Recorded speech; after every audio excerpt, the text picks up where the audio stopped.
stabilizoval a normalizoval by som vzťahy s Ruskom. Išiel by som vybaviť Keď hovoríte lacné o suroviny. tých vzťahoch Rusku, to ste Lebo vy to tam sa dotýka povedali, životnej úrovne každého občana.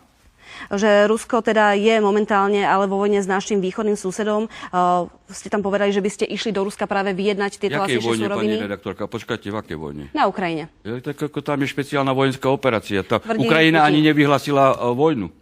Ukrajina nevyhlásila vojnu. Držme sa medzinárodného práva. Dobre, Aj práva. Putin urobil špeciálnu vojenskú operáciu na Ukrajine. V súlade Napriek tomu, s chartou OSN.